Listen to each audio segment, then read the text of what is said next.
Fala pessoal, eu sou o Castro, sou plantonista do Poliedro e hoje eu vou tentar responder uma dúvida que vira e mexe aparece para a gente de um assunto que parece difícil, mas depois que a gente entende fica muito mais fácil. A crise de 2007, 2008. Então a primeira coisa para a gente entender o que era essa crise, a gente precisa saber algumas palavras. Então, a primeira delas, hipoteca. O que é uma hipoteca? Hipoteca é quando você coloca a sua casa como uma garantia para um empréstimo.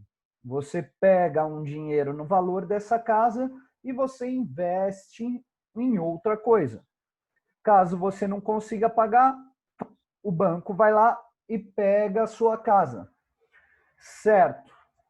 Essa é uma prática comum da economia norte-americana, né? Bem comum. Acho que a gente já deve ter visto em filmes, deve ter visto em séries, em vários lugares. O que acontece? Primeira coisa que desencadeia essa crise é o fato de que esses empréstimos passaram a ser oferecidos para pessoas que não necessariamente tinham como pagar esses empréstimos.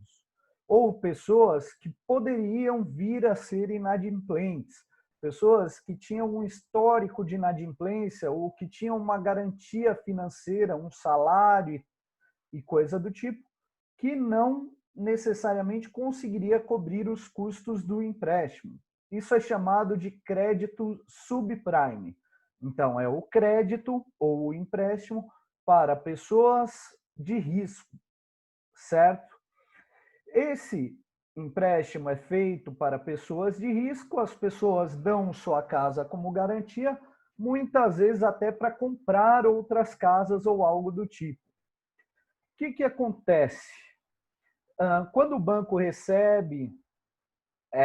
quando o banco faz esses empréstimos, perdão, ele vai ter que ter dinheiro no caixa e emprestar para essas pessoas. Acontece que esses empréstimos são feitos em grande número. Então, esse dinheiro é emprestado e muitas vezes para quitar isso, para o banco conseguir emprestar esse dinheiro, ele vai vender essas dívidas para outros bancos, para agências financeiras, para fundos de investimento e etc. Então, o banco fez o empréstimo, a casa está como garantia, mas a dívida não é mais problema do banco, agora a dívida é problema de uma agência financeira. O mercado norte-americano, mercado financeiro, não estava regulando isso. Então, o mercado norte-americano estava mais interessado no fato de que isso dá uma grana do caramba. E que, a partir do momento que eu vendo essa dívida para outras pessoas, o problema não é mais meu, né? Só que o problema acaba sendo de todos nós. Por quê? Como esperado, muitas dessas pessoas não conseguiram pagar o empréstimo. Muito disso relacionado ao fato de que o desemprego estava crescendo nos Estados Unidos, porque a gente tem um contexto de desindustrialização. As indústrias estão saindo dos Estados Unidos para outros lugares onde elas possam produzir mais barato, né? Então a China aí aparece como um grande destino. Essas pessoas sem empregos, elas não conseguem fazer empréstimo, não conseguem pagar um empréstimo. Como elas não conseguem pagar o empréstimo, o banco começa a pegar as casas, ou os fundos de investimento começam a pegar as casas. Só que nós temos muitas casas no mercado. Então, aquela casa que antes valia 300 mil, ela começa a valer 90 mil. Por quê? Porque os caras que emprestam a grana estão pressupondo que o mercado imobiliário só se valoriza.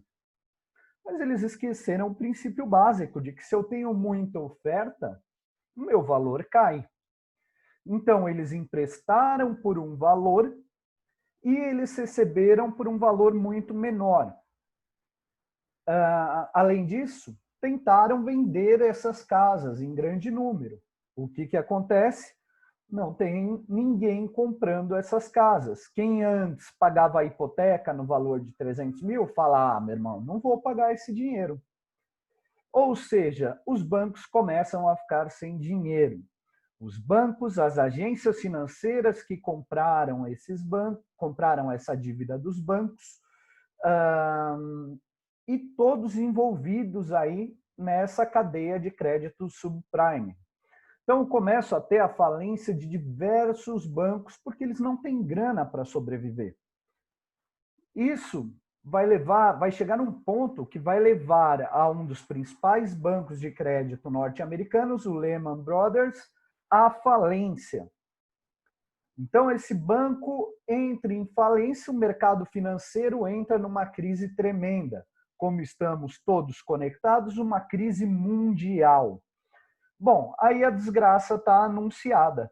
Eu começo a ter a quebra de vários bancos, começo a ter desempregos, começo a ter problemas na indústria de construção civil, o que leva a mais desempregos, e a crise se torna mais volumosa e mais volumosa e mais volumosa.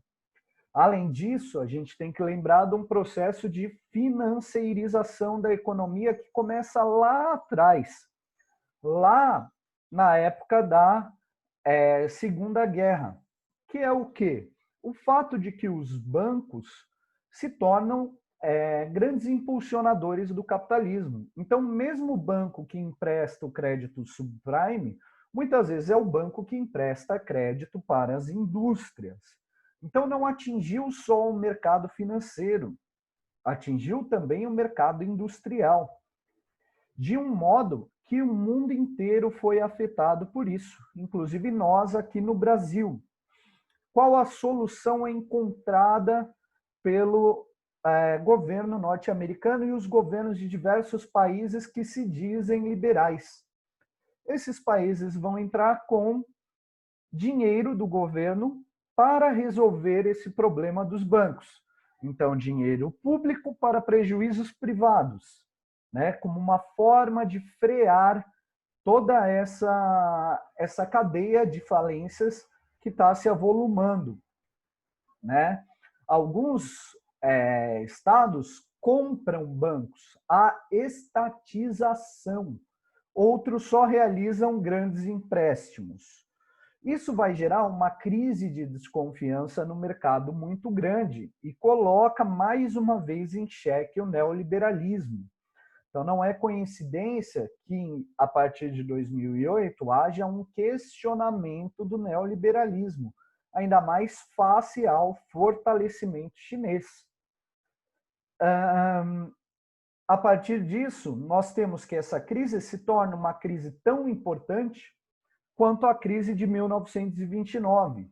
E, ao mesmo tempo, que essa crise se torne um paradigma dentro do capitalismo. Porque, enquanto a crise de 29 é uma crise que começa com a superprodução, essa nova crise começa com o mercado financeiro. Então, qual a solução? Regularizar o mercado financeiro? Como fazer isso e ainda ser liberal?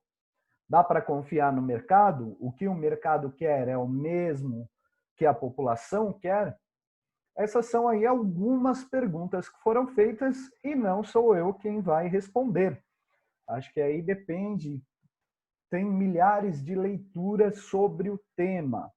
O que é importante nisso é a gente entender que a financeirização das coisas, do modo como ela é feita, sem lastro, sem fiscalização ou sem algumas regras, ela pode levar a um problema de ordem mundial. Beleza? Então, isso é um resumo muito resumido da coisa, mas acredito que para vestibular ele sirva muito bem. Tá certo? Espero ter ajudado vocês. Um grande abraço e até mais.